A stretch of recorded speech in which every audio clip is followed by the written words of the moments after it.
Hello everyone, and welcome to a review of LEGO Life on Mars 7317, the Aerotube Hangar. It's been a while, hasn't it? 2 months. 2 months. Now, let's take a look at these instructions, and they are very cool. First of all, just the background is very interesting.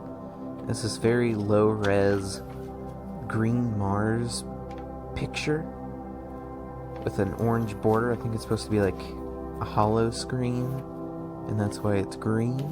Oh yeah, and this set comes with 5 minifigs and 706 very unique pieces. And put a period there, different paragraph. It takes about 69 pages to construct, very nice. You can see it shows some just, how to configure it, some action features, and how to turn knobs. It also shows the other sets in the line. It's a little ripped on mine, kind of sad, but I got this used, and I actually tried using Scotch tape to fix it. Kind of funny. Here's the boxes of all the sets, and now let's build this beautiful thing. It has about 706 pieces.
all those pieces are unique. Now, there's so much here. Why don't we just take a look at everything one at a time? Now, it just comes with this one little mech, only mech included, and it is sand green and orange with a metric ton of light gray and dark gray. Now, you can just clip it on. There you go. That's how they connect. I'm not gonna, clip her on all the way because it will destroy your hands. I would not recommend doing it. Now, its articulation is kind of weird. Its torso can go 360 degrees and it's very loose. It's kind of frustrating. It's not difficult to pose, it's just, if you're playing with it, it would be more frustrating. The shoulders can go forward and back. They can go really far back, but not that far forward, which is kind of unfortunate. The elbows can go up and down in a 90-degree bend, and each hand, I guess, also has a 90-degree bend, except the laser sensor hand can spin around, but it looks kind of dumb. Now, the legs and the feet have tons of articulation. It's kind of weird. The feet can go back a little bit. They can go way too far forward. The knees can go up, and they can actually go up further than that, but it looks ridiculous. And then the thighs can go forward and back. They can go really far back, but only that far forward. Kind of unfortunate. It has about 14 points of articulation if you don't include the joystick. And judging by the color, it kind of looks like it should go with Altair, but he doesn't come in the set. It also comes with another mode of transportation, which is this little jet copter. I don't know. It looks like a jet with turbines, and they can spin all the way around. This thing is incredibly swishable, and the little windshield can pop up here, canopy, and here's this really cool printed panel piece, which I believe is exclusive to this set, and it was one of the only things that was missing when I bought it. It's also printed the same on both sides. Now, getting a minifig in here is kind of challenging. You got there isn't a good place to connect, So you just gotta kind of set them in there and hope they don't fall out. Look what just happened. Now, you also can kind of connect them to this weird accessory piece, which is only on one side. I don't know why. I think this thing would have looked a lot better if it was on both sides. But yeah, that's just kind of random. Closes up very nicely, and here's little ports on the back. Now then, this is the 3-piece beast that carries the whole action feature on its back. It's a little dusty, and it is a giant air pump. I'm not sure if you could tell. Now, it has 2 settings, and you just slide it over.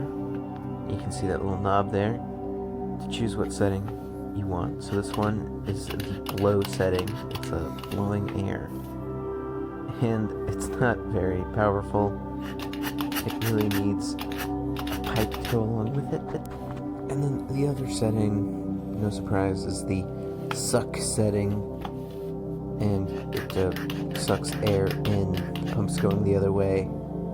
Very exciting, And obviously it's more than 3, but it's only made out of 3 actual Lego bricks that you construct. You can see that's what it looks like when you take them off. Kind of boring.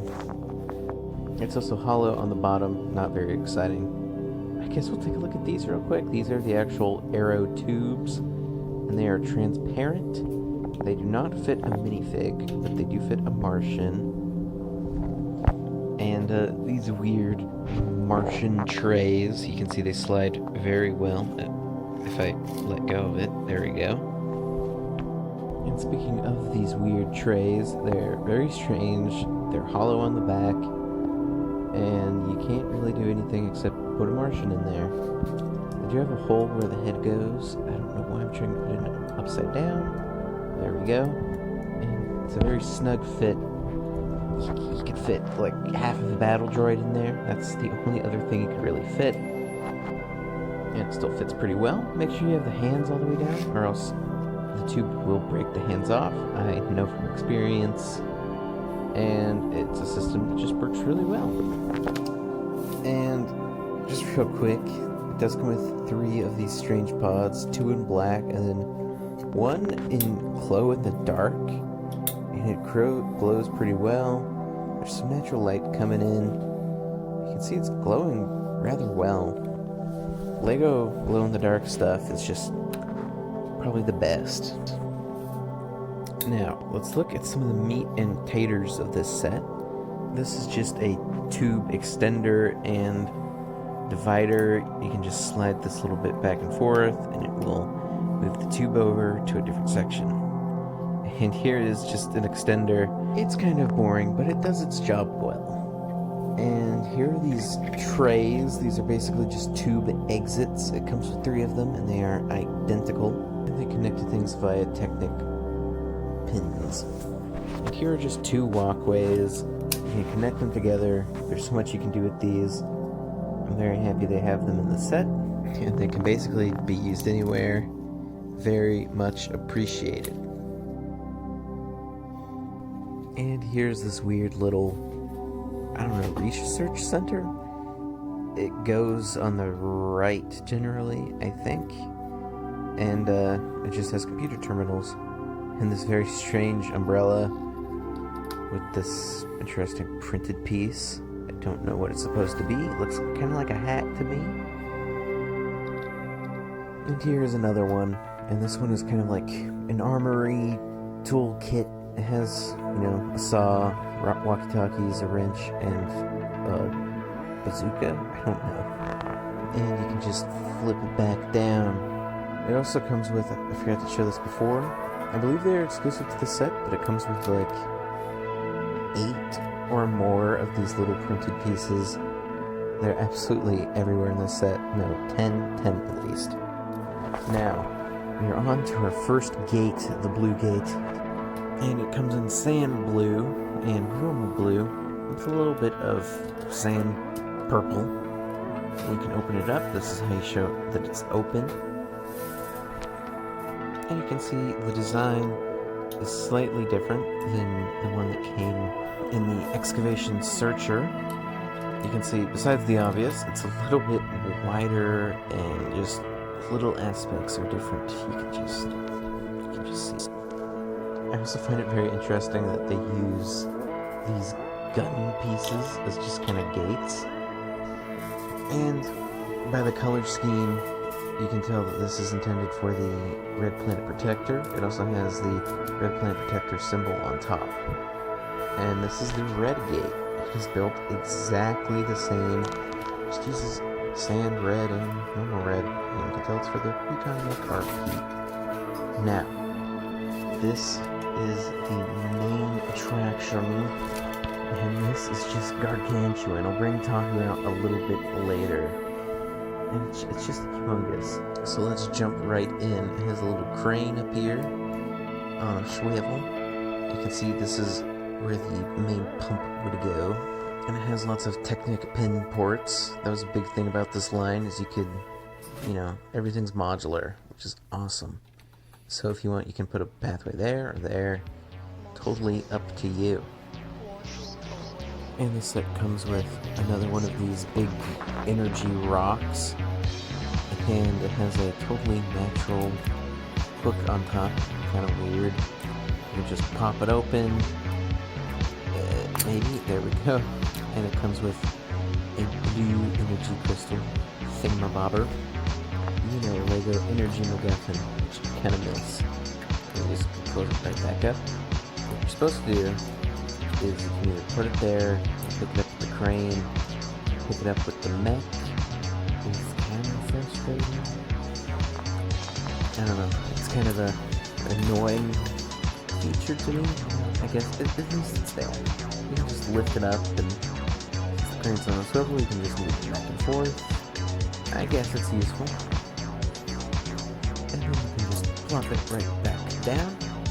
And there's these weird green energy things around it. There's also these super cool doorways.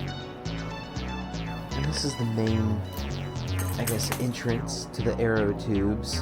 And you can see it looks very similar to those trays we saw before. This is pretty cool because you can lift up one of these gates, and you can see it's on a gear train. So you can slide either this gear or this knob, probably be easier, and it will go off to one side, so you can send them to whatever gate you want to send them to. And pretty smooth. If you do it a little too rough, it will break the gear train. Just break it off, not physically destroy it. Because they're 1x4s and it's only connected on 30 points, which is a little weird. And here's the angle of just closing that. You can see it break very easily right there. And it's just broke one of these little green sensor lights off. And here's like the main control center up here. I don't know how you're supposed to get up here. Maybe use the crane? I don't know. It has this very strange shield on top, but it's kind of cool. Now that's all the individual segments. The set gets way cooler once you actually combine everything, but it's going to be a little hard to fit on frame, so bear with me. Here is the little jet thing. It plugs in right here, surprisingly well. Now then after a smooth transition, here is the main pump. It plugs in very easily. These Aerotubes plug in via friction. Now this is about to run into all of my equipment, so let me move over my little minifig stand here, and then push this over. Now we can plug in a tube. There we go. And as I said before, they use friction. So there it is, plugs in very nicely. Here's that little extender, and oh boy, we are already on frame. Delightful. I'll just plug in the exit for right now because things are already getting out of hand. Now we can plug in the other side. And according to the instructions, this is the side with the divider thing. Plugs in very nicely. And then we can get this. And just plug it in. The engineering here is just very simple, but works oh so well. And I'm sure you're very surprised by this, but 2 Aerotubes plug in to this. Very surprising, I know. And this thing ends up being like 3 feet long, something crazy like that. So it's very hard to get into frame. This was very difficult to film. And 2 trays go on the end of this. And then 2 gates. The blue one's on the left, and the red one, if I can find it, is on the right. Wait, strike that, reverse it. And then, since we're going crazy, I guess I'll put the extender on this one. And that's how far out that one goes. Incredible. And I think that's how much I'll be able to get in one shot. So let's take a closer look at the main action feature. I haven't really talked about the main action feature too much. It's actually transporting your little alien dudes. It's a hangar. So you get, you get transported to hangars. And I guess I'll just show how one of these weird little stations fits on. It just goes like that. If you build it in the way the instructions say, this thing is still like 1.5 feet wide. It's pretty crazy. And you can put your Martian in the Martian tray because, of course, you just place them down in the main receptacle, and then you make sure your pump is on the suck setting. And then you watch as you need to screw something up. I believe something's just not sitting right. Oh, I probably hope if I had it on the right setting. Okay, so now he's sucked down, and he's actually kind of where the pump is. And you can just flip one of these up, and then use this very large wheel, push it over, and then you change the setting to flow, and you can see, there he goes. And normally it's a little bit faster, but I don't have a good seal right now. I'll fix that in a minute. And then this is what it looks like when you want to bring someone back to base. You just flip that over and then suck them up. It works very well. A little bit of a better seal on that side.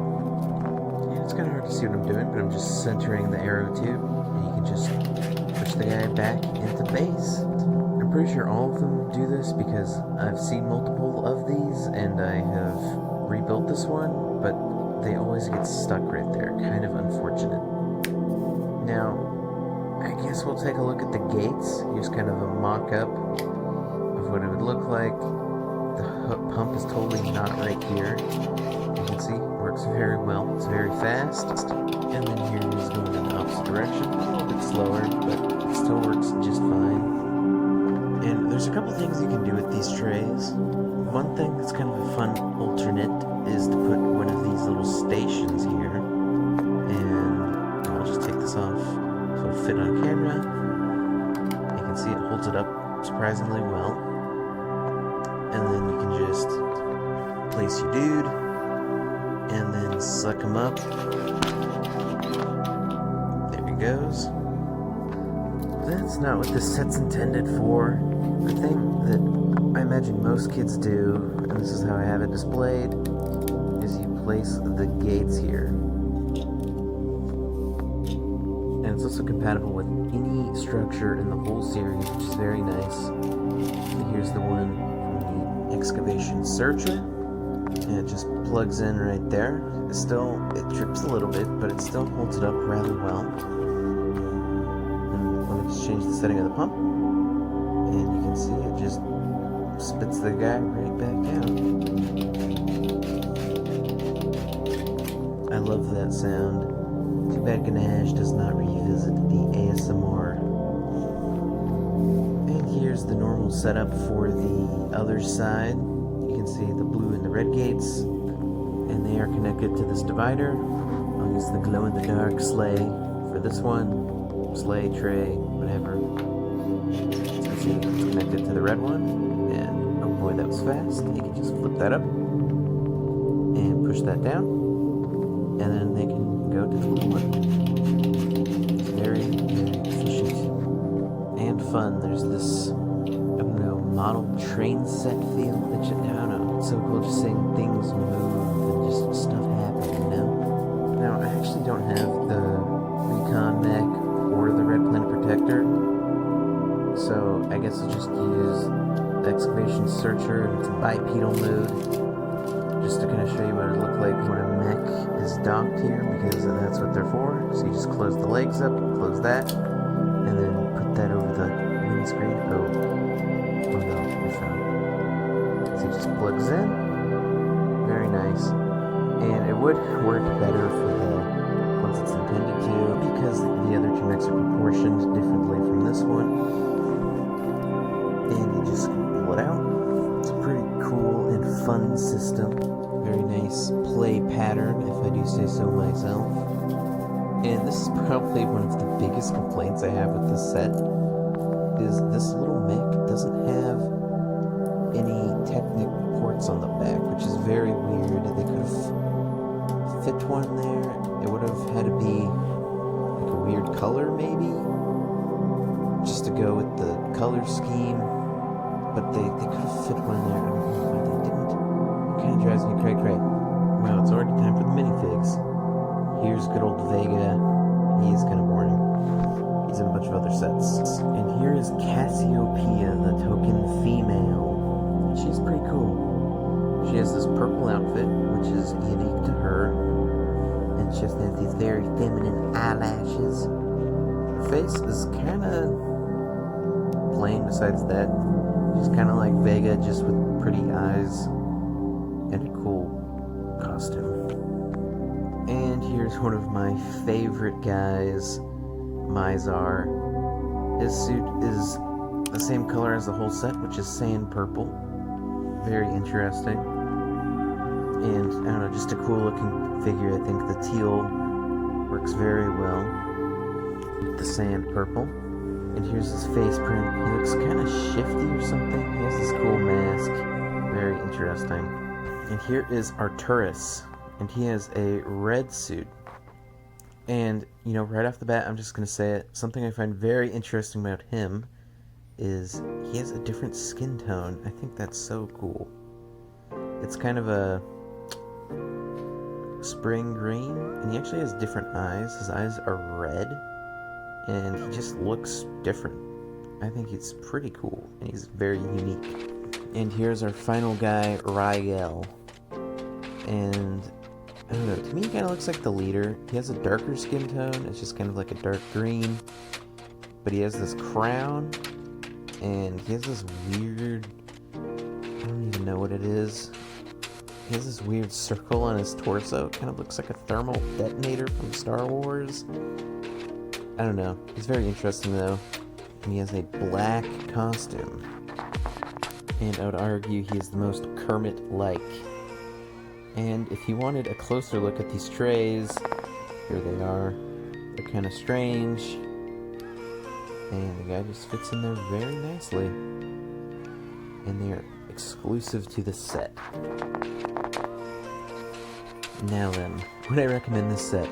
Yes! It came out in 2001 and retailed for $90. So, adjusted for inflation, it's $132. Ouch, that kind of hurts. But I would say it's worth it. Yeah, it's like 20 cents per part almost. But it's so worth it. Like, half the pieces are unique to this set, which is something you normally can't say unless it's like a 40-piece set. It has a very unique action feature, which is only in 2 other sets, kind of, but it's not done as well. It's basically exclusive to this set. And it only comes with 5 minifigs, but all of them except for Vega are exclusive and very, very unique. And this is by far like the most minifigs included in one of these sets. So I would definitely say get it. It's very hard to find now. I found this on eBay for like $90 and it was very incomplete. And by very, I mean it was missing like 10 pieces, but all the pieces in the set are very exclusive. So I had to go on Bricklink, and it was quite the hassle. So it almost was $130, but it's totally worth it. Get it. Oh, and I think there's one thing I'm forgetting. Here's the whole thing all together. There's Tahu. It puts him to shame. This thing is humongous.